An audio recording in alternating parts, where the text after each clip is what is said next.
사랑하는 형제자매 여러분, 오늘 여러분과 함께 성경의 가장 깊고 신비로운 예언 중 하나를 탐험하고자 합니다. 이 이야기가 여러분의 마음에 깊은 울림을 주고 주님의 은혜를 다시 한번 깨닫는 시간이 되기를 소망합니다.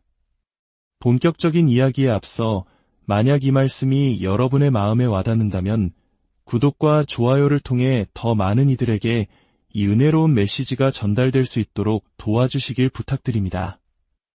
여러분의 작은 행동 하나하나가 복음의 빛을 세상에 비추는 귀한 사역이 될 것입니다. 이 말씀을 듣는 모든 분들께 하나님의 평강이 함께하시기를 기도합니다.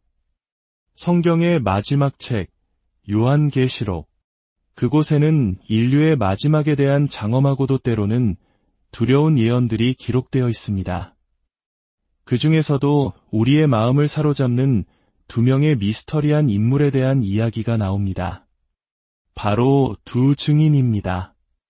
이 두 증인은 과연 누구일까요? 그들은 어떤 상징이나 비유일까요? 아니면 우리와 같은 실제 인물일까요? 요한계시록은 분명히 말합니다.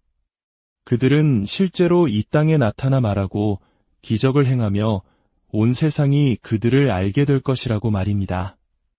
세상의 종말, 즉 7년 대환난 기간 동안 그들은 매일 밤 뉴스의 헤드라인을 장식하는 가장 중요한 인물이 될 것입니다. 많은 사람들이 이 두 증인의 정체에 대해 궁금해합니다. 저 또한 100% 확신할 수는 없지만 성경 말씀을 깊이 묵상하며 얻게 된 분명한 그림이 있습니다. 오늘 저는 그 그림을 여러분과 함께 나누고자 합니다. 저는 요한계시록의 두 증인이 바로 구약시대의 위대한 선지자 모세와 엘리야가 이 땅에 다시 돌아온 것이라고 믿습니다. 잠시 숨을 고르고 이 장면을 상상해 보십시오. 세상이 가장 어두운 혼돈에 빠져 있을 때 14만 4천 명의 유대인 증인들이 이끄는 거대한 영적 부흥이 이 땅에서 일어날 것입니다. 그리고 그 부흥의 중심에서 별처럼 빛나는 설교자는 바로 다시 돌아온 모세와 엘리야일 것입니다. 오늘 우리는 마지막 때의 복음을 전파할 하나님의 신비롭고 강력한 두 사람을 만나게 됩니다. 그들의 놀라운 행적, 심지어 그들의 죽음과 부활까지도 이 땅의 모든 영혼이 목격하게 될 것입니다. 두 증인이 대환난 기간에 이 땅에 나타날 때 세상은 역사상 가장 끔찍한 재앙의 시작을 목격하게 될 것입니다. 물론 이 모든 일이 일어나기 전에 휴거가 일어나 모든 그리스도인은 순식간에 세상에서 들림받을 것이고 오직 믿지 않는 자들만이 남아서 임박한 환난에 대처해야 합니다. 때때로 이런 생각을 해봅니다. 세상이 하나님을 얼마나 가혹하게 대했습니까? 마침내 하나님께서 자신의 백성을 이 세상에서 데려가셨을 때 나는 이제 남은 자들에게 질렸다. 이 모든 것을 끝내고 저들을 심판하겠다고 말씀하셔도 이상하지 않을 것입니다. 하지만 놀랍게도 전능하신 하나님께서는 대환난이 시작될 때에도 이 땅의 사람들을 포기하지 않으십니다. 오히려 14만 4천 명의 유대인 증인들을 파견하여 온 세상에 복음을 전하게 하십니다. 그리고 그 위에 믿을 수 없을 만큼 강력한 이 두 증인을 보내십니다. 이것이 바로 하나님의 끝없는 사랑과 자비입니다. 과거에 제가 종말에 대한 예언을 가르칠 때 어떤 분들은 이렇게 말했습니다. 성경은 예수님이 휴거로 오시기 전에 이 땅에 큰 부흥이 있을 것이라고 가르치지 않나요? 많은 사람들이 그 부흥을 기다리고 있습니다. 하지만 안타깝게도 성경은 그렇게 말하지 않습니다. 성경 어디에도 예수님의 재림 직전에 큰 부흥이 있을 것이라는 약속은 없습니다. 오히려 정반대를 이야기합니다. 예수님이 오시기 전 믿음에서 떠나는 거대한 배도가 있을 것이라고 경고합니다. 그러나 휴거 사건 이후 7년 대환난 기간에 저는 인류 역사상 가장 위대한 복음 전도 운동이 이 땅에서 펼쳐질 것이라고 믿습니다. 요한계시록 11장 3절은 이렇게 기록하고 있습니다. 내가 나의 두 증인에게 권세를 주리니 그들이 굵은 베옷을 입고 1260일을 예언하리라. 여기서 분명히 짚고 넘어가야 할 것이 있습니다. 두 증인은 율법과 선지자의 상징이 아닙니다. 구약과 신약을 대표하는 개념도 아닙니다. 두 증인은 실존하는 사람입니다. 그들은 실제로 말하고 기적을 행할 것이며 온 세상이 그들의 존재를 알게 될 것입니다. 그렇다면 왜 하필 모세와 엘리야일까요? 그 근거는 무엇일까요? 먼저 엘리야를 살펴보겠습니다. 구약의 마지막 선지자 말라기는 예수님께서 오시기 전에 엘리야가 먼저 와서 길을 예비할 것이라고 예언했습니다. 말라기 4장 5절과 6절입니다. 보라, 여호와의 크고 두려운 날이 이르기 전에 내가 선지자 엘리야를 너희에게 보내리니 그가 아버지의 마음을 자녀에게로 돌이키게 하고 자녀들의 마음을 그들의 아버지에게로 돌이키게 하리라. 성경은 예수님께서 재림하시기 전에 엘리야가 돌아올 것이라고 분명히 말합니다. 대환난 기간에 증인으로 돌아오는 것은 예언의 완벽한 성취입니다. 또한 엘리야는 육신의 죽음을 맞이하지 않았습니다. 그는 회오리 바람을 타고 하늘로 올라갔습니다. 요한계시록의 두 증인 역시 죽음 후에 부활하여 하늘로 올라가는 것처럼 말입니다. 이것은 우연이 아닙니다. 두 증인은 엘리야가 구약에서 그랬던 것처럼 비를 내리지 않게 하는 권능을 가질 것입니다. 엘리야는 내 말이 없으면 수년 동안 비도 이슬도 있지 아니하리라라고 선포했고 실제로 3년 6개월 동안 가뭄이 지속되었습니다. 두 증인 역시 똑같은 기간 동안 예언하며 같은 권능을 행사할 것입니다. 그리고 엘리야는 하늘에서 불을 내렸던 구약의 유일한 선지자였습니다. 대환난 때에 나타날 두 증인 또한 하늘에서 불을 내리는 권능을 가질 것입니다. 이 모든 평행이론은 첫 번째 증인이 엘리야임을 강력하게 시사합니다. 그렇다면 두 번째 증인은 왜 모세일까요? 우리는 모세와 엘리야가 이미 한번 함께 나타났던 사건을 기억합니다. 바로 예수님께서 영광스러운 모습으로 변형되셨던 변화산 사건입니다. 그곳에서 모세와 엘리야는 예수님과 함께 다가올 그분의 죽음에 대해 이야기했습니다. 율법을 대표하는 모세와 선지자를 대표하는 엘리야가 함께 서 있었던 것입니다. 따라서 그들이 다시 한번 함께 이 땅에 돌아오는 것은 결코 놀라운 일이 아닙니다. 성경은 또한 하나님께서 모세의 시신을 특별히 보존하셨다고 암시합니다. 이는 그가 다시 회복될 수 있도록 하기 위함일 수 있습니다. 두 증인의 몸이 죽음 후에 회복되는 것처럼 말입니다. 이처럼 성경 곳곳에서 우리는 놀라운 평행관계를 발견할 수 있습니다. 상상만 해도 온몸에 전율이 흐릅니다.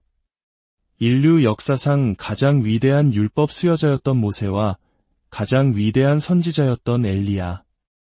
이 두 거인이 함께 타락한 세상을 향해 하나님의 심판을 외치는 모습을 말입니다. 그리고 그들과 함께 14만 4천 명의 유대인 증인들이 예수 그리스도의 복음을 들고 온 땅을 누빌 것입니다. 누군가는 대환난이 오직 어둡고 우울하며 빛이 없는 시간이라고 말합니다. 하지만 저는 여러분께 말씀드리고 싶습니다. 모세와 엘리야, 그리고 14만 4천 명의 증인들은 그 어떤 어둠도 뚫을 수 있는 거대한 빛의 군대입니다. 그 암흑의 시대에 전능하신 하나님께서는 당신의 증인들을 파견하실 것입니다. 성경은 이 두 증인이 굵은 베옷을 입고 1260일, 즉 3년 반 동안 예언할 것이라고 말합니다. 베옷은 애도의 상징입니다. 그들은 기쁨에 차서 심판을 외치는 것이 아니라 슬픔과 눈물로 예언할 것입니다. 그들은 이 땅의 사람들에게 이렇게 외칠 것입니다. 지금 당신이 겪는 일이 끔찍하다고 생각하십니까? 만약 회개하지 않는다면 이보다 더한 일이 닥칠 것입니다. 제발 당신의 메시아를 영접하십시오. 구원자를 받아들이십시오. 심판이 다가오고 있습니다. 그들의 메시지가 참되다는 것을 어떻게 알 수 있을까요? 그들이 그저 길모퉁이에서 소리치는 평범한 사람이 아니라는 것을 어떻게 증명할까요? 하나님께서는 그들에게 그들의 사역을 입증할 독특한 권능을 주셨습니다. 그들의 설교는 강력할 것입니다. 오늘날 교회의 강단에서 감히 말하지 못하는 진실을 그들은 담대하게 선포할 것입니다. 그들은 긍정적이고 동기부여를 하는 설교자가 아닐 것입니다. 그들은 있는 그대로의 진실을 말할 것입니다. 회개하지 않으면 당신은 하나님의 심판에 직면하게 될 것입니다. 설교자로서 고백하건대 아무도 심판에 대해 설교하기를 좋아하지 않습니다. 지옥에 대해 설교하기를 좋아하지 않습니다. 회개하지 않으면 영원한 불못에서 고통받을 것이라고 말하기를 좋아하는 사람은 아무도 없습니다. 하지만 잠시 이 질문을 던져봅시다. 만약 그것이 사실이라면 어떻게 하시겠습니까? 만약 성경이 말하는 것처럼 예수 그리스도를 거부하면 다른 길이 없다는 것이 사실이라면 어떻게 하시겠습니까? 예수님이 유일한 길이요 진리요 생명이며 그분을 통하지 않고는 아버지께로 갈 자가 없다는 것이 만일 사실이라면 말입니다. 그것이 사실임을 알면서도 다른 사람에게 결코 말해주지 않는 사람은 어떤 사람일까요? 저는 감히 말합니다. 이 나라와 전 세계의 많은 교회에서 성도들에게 다가올 심판의 진실을 결코 말해주지 않았던 목회자들에게는 큰 심판의 날이 있을 것입니다. 들어보십시오. 예수 그리스도께서는 천국에 대해 한마디 하실 때 지옥에 대해 세 마디를 하셨습니다. 그분은 결코 그 주제를 피하지 않으셨습니다. 저는 암을 이겨낸 생존자입니다. 만약 제가 암 진단을 받았을 때 저를 진료한 유능한 의사가 제 병이 얼마나 심각한지, 예후가 어떤지에 대해 자세히 설명해 주었다고 가정해 봅시다. 그리고 그의 손에 제 암을 완치할 수 있는 치료제가 있었음에도 불구하고 저를 낙담시킨 채로 치료제에 대해서는 한마디도 하지 않고 저를 그냥 돌려보냈다면 그는 어떤 의사일까요? 혹은 더 나쁜 시나리오를 생각해 봅시다. 그 의사가 제 엑스레이를 보고 제가 얼마나 아픈지 알면서도 제 기분을 상하게 하고 싶지 않다는 이유로 제가 아프다는 사실조차 말해주지 않았다면 어떨까요? 괜찮습니다. 그냥 피곤해서 그런 겁니다. 걱정하지 마세요 라고 말하며 치명적인 질병을 앓고 있는 저를 그냥 집으로 돌려보냈다면 말입니다. 여러분은 그런 사람은 다시는 의사 가운을 입어서는 안 된다고 말할 것입니다. 그런데 어째서 목회자가 하나님의 말씀인 성경에 서서 사람들에게 그들이 죄라는 치명적인 질병을 앓고 있으며 치료받지 않으면 지옥에 갈 것이라고 말하는 것이 잘못되었다고 생각하십니까? 그리고 이렇게 덧붙여야 합니다. 하지만 좋은 소식이 있습니다. 여기 그 치료제가 있습니다. 바로 주 예수 그리스도의 보혈입니다. 이야기가 잠시 빗나갔지만 이것이 바로 두 증인이 할 일입니다. 그들은 세상 사람들에게 그들의 질병에 대해 말하고 동시에 그 질병을 치료할 유일한 분에 대해서도 말할 것입니다. 그들은 이 땅에서 유와 심판의 투사가 될 것입니다. 어떤 이들은 묻습니다. 어떻게 하나님께서 종말에 악인을 심판하는 그런 끔찍한 일들을 하실 수 있느냐고 말입니다. 그러나 저는 반문하고 싶습니다. 어떻게 그분께서 그런 일들을 하지 않으실 수 있겠습니까? 만약 그분이 악이 처벌받지 않는 것을 그저 지켜만 보신다면 어떻게 선한 하나님이실 수 있겠습니까? 우리는 지금 하나님의 인내라는 시간 속에서 살아가고 있습니다. 그러나 언젠가 그 인내의 시간은 끝날 것이고 죄악의 잔은 가득 찰 것이며 온 땅의 심판자이신 예수 그리스도께서 오실 것입니다. 성경은 두 증인이 예언을 마친 후 박해를 받고 죽임을 당하여 그들의 시체가 사흘 반 동안 거리에 놓일 것이라고 말합니다. 세상 사람들은 그들의 죽음을 보고 너무나 기뻐서 잔치를 벌이고 서로 선물을 교환할 것이라고 합니다. 마치 크리스마스처럼 말입니다. 진실을 말하는 그들의 목소리가 그토록 괴로웠기 때문입니다. 그러나 그들이 시체를 치우려고 할 때 하나님의 생기가 그들에게 들어가 그들이 다시 살아나고 모든 사람이 보는 앞에서 하늘로 올라갈 것입니다. 상상해 보십시오. 그 기적적인 부활과 승천 이후에 길모퉁이에 서서 복음을 전하는 설교자의 심정을 말입니다. 보십시오. 제가 말한 그대로 되지 않았습니까? 이제 여러분이 어떻게 천국에 갈 수 있는지, 예수 그리스도를 구주로 영접할 수 있는지 알려드리겠습니다. 성경은 이 사건이 이스라엘의 한 지역에서만 일어나는 일이 아니라 온 세상 모든 눈이 목격하는 전 세계적인 현상이 될 것이라고 말합니다. 두 증인의 이야기는 요한계시록에 담긴 수많은 놀라운 이야기 중 하나입니다. 세상이 가장 어두웠던 시대에 복음의 메시지를 전하기 위해 하나님으로부터 부름받은 두 사람의 이야기입니다. 요한계시록을 읽다 보면 어두운 부분들이 많습니다. 그러나 모든 어둠 속에는 하나님의 자비가 함께합니다. 그분은 결코 자신의 백성을 증인 없이 내버려 두지 않으십니다. 우리 민족이 겪었던 수많은 고난의 역사 속에서도 우리는 항상 어둠 속 한 줄기 빛을 기다려왔습니다. 하나님께서는 지금 이 세대 또한 증인 없이 버려두지 않으실 것입니다. 수많은 하나님의 사람들이 텔레비전, 라디오, 그리고 인터넷을 통해 하나님의 말씀을 전하고 있습니다. 하나님께서는 계속해서 자신의 백성에게 손을 내미시며 죄의 질병에 대한 치료제를 받고 회개하며 돌아오라고 간청하고 계십니다. 두 증인의 용기, 담대함, 끈기, 그리고 능력을 생각할 때 저는 설교자로서 제 자신을 돌아보게 됩니다. 그리고 하나님께서 저를, 그리고 이 말씀을 듣는 여러분을 그들과 같은 증인으로 삼아주시길 기도합니다.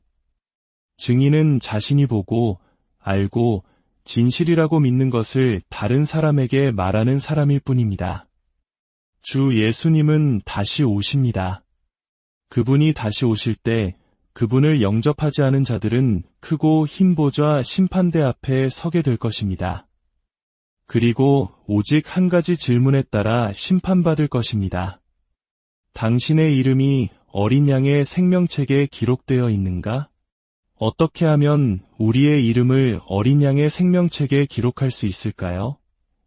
구원을 위해 예수 그리스도를 믿는 믿음을 가짐으로써 가능합니다. 여러분은 그렇게 하셨습니까? 오직 예수 그리스도만을 구원을 위해 신뢰하셨습니까? 어떤 분들은 말할지 모릅니다. 저는 정말 좋은 교인입니다. 교회의 문이 열릴 때마다 항상 그곳에 있었습니다. 하지만 들어보십시오. 아무도 교회에 다닌다는 이유만으로 천국에 가지 못합니다. 온 땅의 위대한 심판자 앞에 섰을 때 유일하게 중요한 대답은 이것뿐입니다. 저는 예수 그리스도를 저의 죄를 대속하신 분으로 영접했습니다. 저는 저의 죄에 대한 그분의 용서를 받아들였고 저의 모든 신뢰를 오직 그분께만 두었습니다. 만약 여러분이 진심으로 이렇게 고백할 수 있다면 여러분은 주님 앞에 서게 될 것이고 영원히 그분과 함께 천국에 있게 될 것입니다. 마지막으로 한 말씀 드리고 싶습니다. 어떤 사람들은 자신이 좋아하는 메시지를 전하는 설교자를 찾아다니지만 중요한 메시지는 오직 하나뿐입니다.